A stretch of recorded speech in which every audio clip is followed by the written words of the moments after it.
हाँ भाई नमस्कार। देखिए, अपन राजस्थान के जो राजवंश पढ़ रहे थे उसमें एक तो गुर्जर प्रतिहार हो गए, फिर अपन ने शुरुआत की थी चौहान वंश की, और अपन ने अजमेर के चौहान पढ़ लिए थे।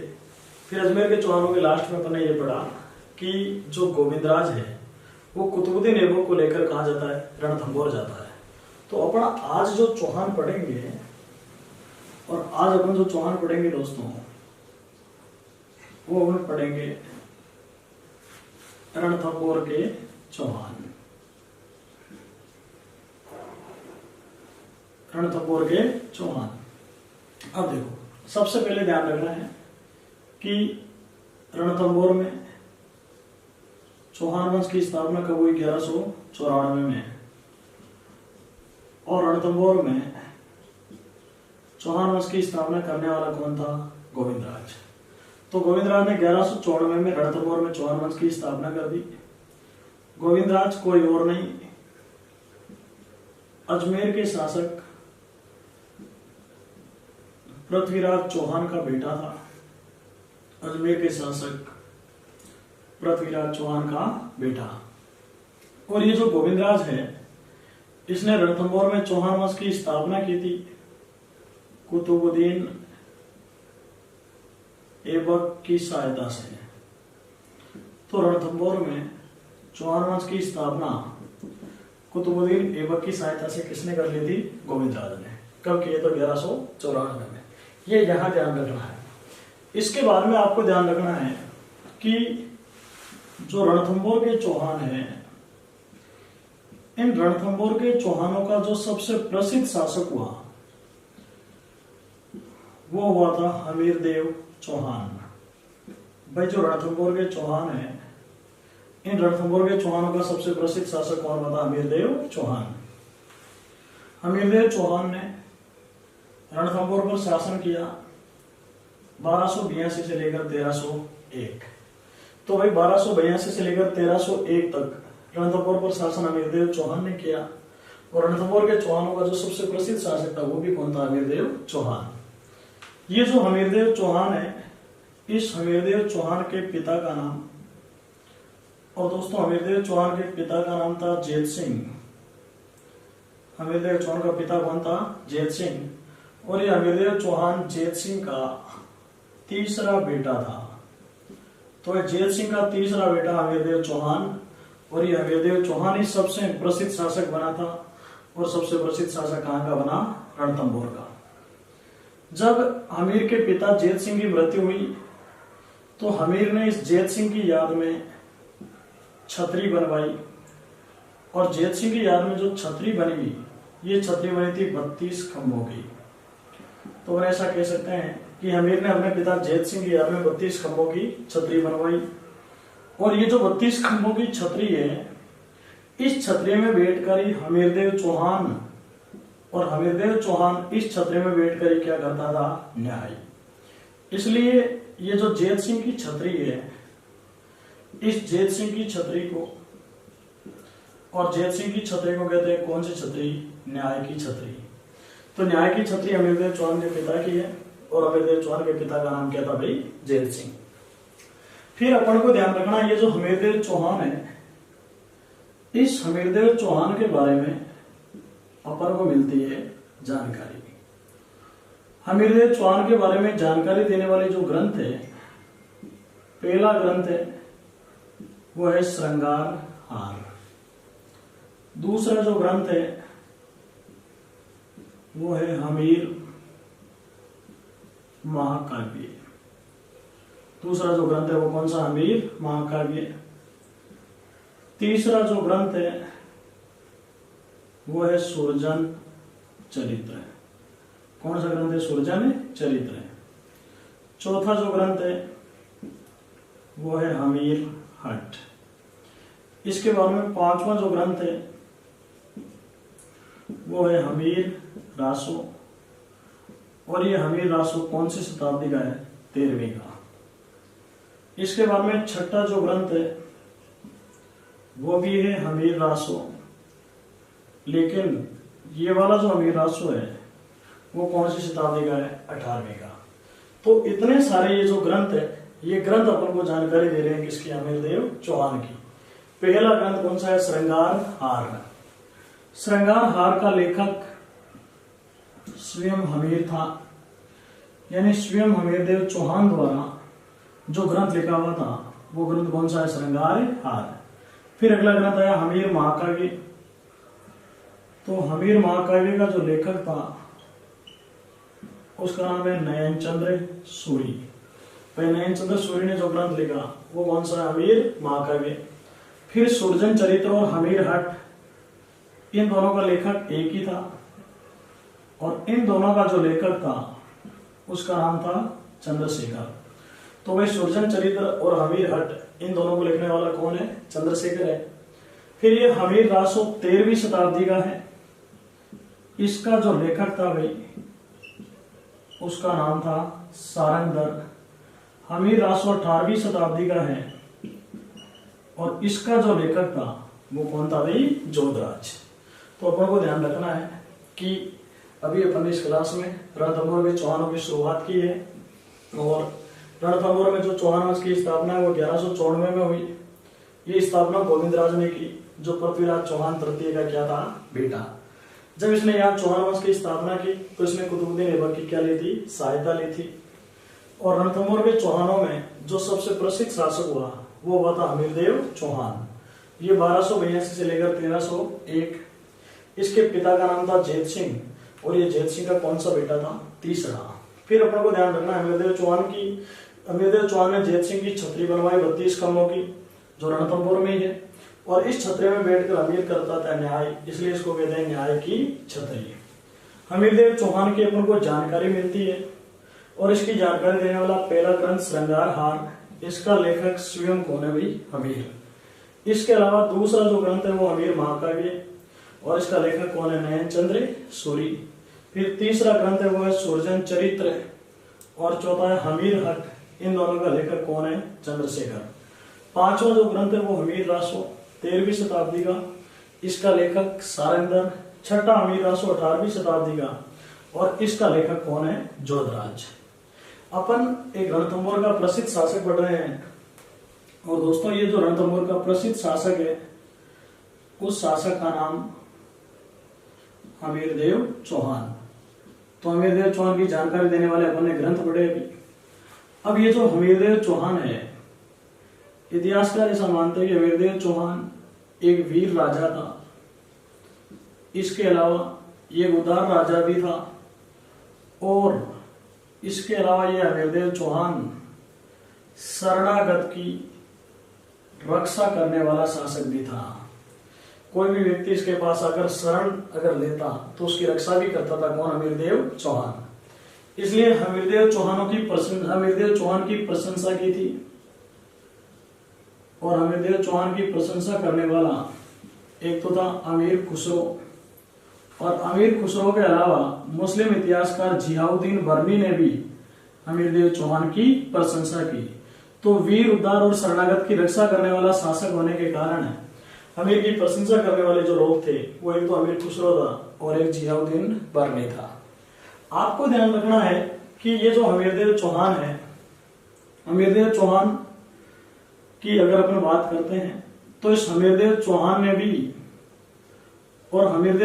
ने भी पृथ्वीराज की भांति दिग्विजय की नीति अपनाई। जिस प्रकार पृथ्वीराज ने दिग्विजय की नीति अपनाई उसी प्रकार पृथ्वीराज की भांति दिग्विजय की नीति अपनाने वाला भी कौन था, हमीरदेव चौहान। तो हमीरदेव चौहान ने जब दिग्विजय की नीति अपनाई तो उसी समय हमीरदेव चौहान ने एक यज्ञ करवाया और उस यज्ञ का नाम है कोटिजन यज्ञ। अश्वमेध यज्ञ की भांति होता है। तो हमीरदेव चौहान ने जो यज्ञ करवाया वो कौन सा, कोटिजन यज्ञ। और कोटिजन यज्ञ का जो पंडित था उस पंडित का नाम था विश्वरूप। तो पंडित विश्वरूप के निर्देशन में कोटिजन यज्ञ करवाने वाला कौन है, हमीरदेव चौहान। और इसकी भी नीति कौन सी थी, दिग्विजय की।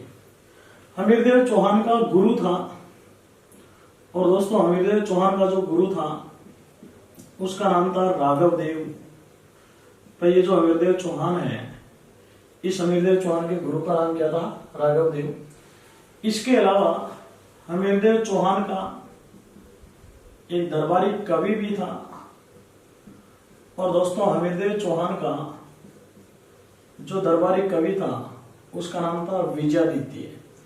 तो विजयादित्य नामक दरबारी कवि हमीर के दरबार में था और इसका जो गुरु था वो कौन था? राघव देव। फिर अपन को ध्यान देना चाहिए कि ये जो हमीरदेव चौहान है, हमीरदेव चौहान ने अपने जीवन में कुल 17 युद्ध किए और 17 में से हमीरदेव चौहान ने 16 युद्धों में क्या प्राप्त की थी? विजय। यानी अपने जीवन में कुल 17 युद्ध किए थे इसने और 17 में से ये कितने में जीता था? 16 में। एक में हारा, जो लास्ट में हारेगा कब? 1301। हमीरदेव चौहान ने पहली बार 1282 में, और दोस्तों हमीरदेव चौहान ने पहली बार 1282 में मांडलगढ़, और ये मांडलगढ़ पड़ता है भीलवाड़ा में। मांडलगढ़ कहां पर भाई? भीलवाड़ा। और उसने पहली बार 1282 में मांडलगढ़ के एक शासक को हराया, और मांडलगढ़ के जिस शासक को हराया उसका नाम क्या था? अर्जुन देव।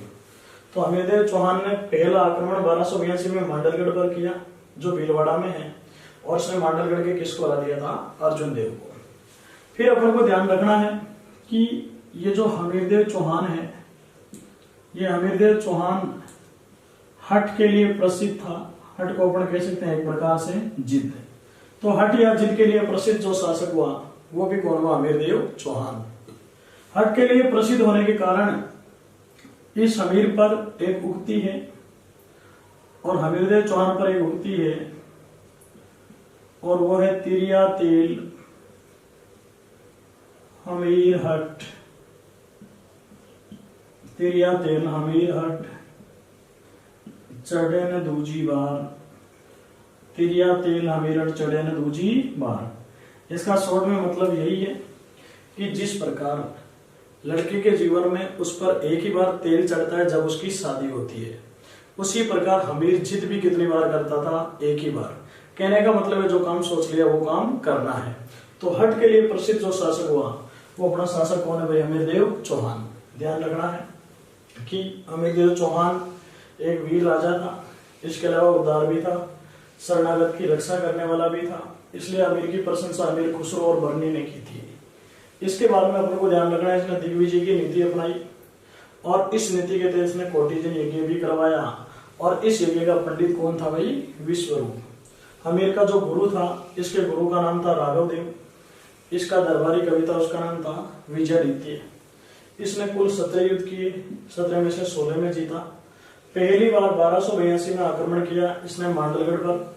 मांडलगढ़ भीलवाड़ा में है और उसने मांडलगढ़ के अर्जुन देव को हराया। ये हमीर हट यानी जिद के लिए प्रसिद्ध था। इसके बारे में उक्ति है तिरिया तेल हमीर हट चढ़े न दूजी बार। जिस प्रकार लड़की के जीवन में उस पर एक ही बार तेल चढ़ता है, उसी प्रकार हमीर जिद भी कितनी बार करता था? एक बार। अपन एक रणथंभौर का बहुत ही प्रसिद्ध शासक पढ़ रहे हैं और उसका नाम क्या है भाई? हमीरदेव चौहान। देखिए दोस्तों, ये जो हमीरदेव चौहान है, हमीरदेव चौहान, ये हमीरदेव चौहान शासन कर रहा था रणथंभौर पर। तो ये जो हमीरदेव चौहान है, ये हमीरदेव चौहान शासन कहां पर कर रहा था? रणथंभौर पर। जब हमीरदेव चौहान रणथंभौर पर शासन कर रहा था तो इसी के समकालीन 1290 से 1296 तक, और इसी के समकालीन 1290 से 1296 तक दिल्ली का शासक था, और जो दिल्ली का शासक था उसका नाम था जलालुद्दीन खिलजी।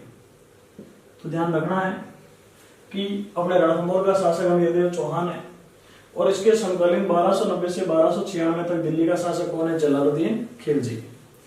ये जो जलालुद्दीन खिलजी है, इस जलालुद्दीन खिलजी की नीति थी और इसकी नीति थी साम्राज्यवादी, यानी अपने साम्राज्य का विस्तार करना। ये नीति किसकी थी? जलालुद्दीन खिलजी की। और जलालुद्दीन खिलजी ने इस नीति के तहत हमीर पर आक्रमण किया, और हमीर पर पहली बार आक्रमण कब किया? 1291 में। जब 1291 में आक्रमण किया तो उस आक्रमण में जलालुद्दीन खिलजी की क्या हो गई थी? हार। फिर से जलालुद्दीन खिलजी ने अमीर पर आक्रमण किया और फिर से जलालुद्दीन खिलजी ने अमीर पर आक्रमण किया था 1292 में, और 1292 में फिर से जलालुद्दीन खिलजी की क्या हो गई थी? हार। यानी जलालुद्दीन खिलजी ने रणथंभौर को जीतने के लिए 2 बार आक्रमण किए और दोनों ही बार जलालुद्दीन खिलजी असफल हो गया। तो फिर हारे हुए जलालुद्दीन खिलजी ने ये कहा कि मैं रणथंभौर जैसे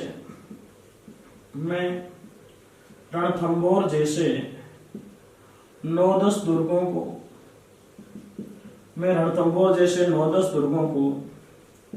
मुसलमान के एक बाल बराबर भी नहीं समझता। तो मैं रणथंभौर जैसे 9-10 दुर्गों को मुसलमान के एक बाल बराबर भी नहीं समझता। ये कथन किसका है? जलालुद्दीन खिलजी का, क्योंकि इससे जीता नहीं गया। कितनी बार आक्रमण किए थे? 2 बार।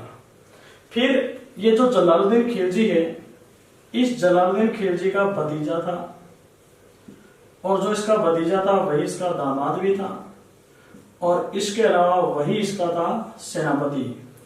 तो जलालुद्दीन खिलजी का भतीजा, दामाद या सेनापति, और ये जो था वो था अलाउद्दीन खिलजी। आपको ध्यान रखना, ये जो अलाउद्दीन खिलजी है, इस अलाउद्दीन खिलजी ने 1296 में, और अलाउद्दीन खिलजी ने 1296 में ये जो जलालुद्दीन खिलजी है इसकी क्या कर दी थी? हत्या। और जलालुद्दीन खिलजी की हत्या करके ये अलाउद्दीन खिलजी शासक बन गया था। कहाँ का? दिल्ली का। और अलाउद्दीन खिलजी ने दिल्ली पर शासन किया 1296 से लेकर 1316। तो अब रणथंभौर में शासन हमीरदेव चौहान कर रहा है, और 1296 के बाद अब इस हमीरदेव चौहान के समकालीन जो दिल्ली का शासक होगा वो कौन होगा? अलाउद्दीन खिलजी। वापस समझना है। अपने रणथंभौर का सबसे प्रसिद्ध शासक पढ़ रहे हैं, उसका नाम है हमीरदेव चौहान। इसके समकालीन 1290 से लेकर 1296 दिल्ली का जो शासक था वो कौन था? जलालुद्दीन खिलजी। जलालुद्दीन खिलजी की नीति साम्राज्यवादी। इसने रणथंभौर पर 2 आक्रमण किए, एक 1291 में और दूसरा 1292 में, लेकिन दोनों ही बार जलालुद्दीन खिलजी की क्या हो गई? हार। और जब जलालुद्दीन खिलजी की हार हुई तो इसने कहा रणथंभौर जैसे 9-10 दुर्गों को मैं मुसलमान के बाल बराबर भी नहीं समझता। फिर अपन को ध्यान रखना, जलालुद्दीन खिलजी का भतीजा था वह इसका दामाद था, और वह इसका सेनापति था, और वो कौन था? अलाउद्दीन खिलजी। अलाउद्दीन खिलजी ने 1296 में जलालुद्दीन खिलजी की हत्या कर दी, और जलालुद्दीन खिलजी की हत्या कर दी तो अलाउद्दीन खिलजी शासक बन गया 1296 से लेकर 1316। अब हमीरदेव चौहान के समकालीन जो दिल्ली का शासक होगा वो कौन होगा? अलाउद्दीन खिलजी। इसको एक बार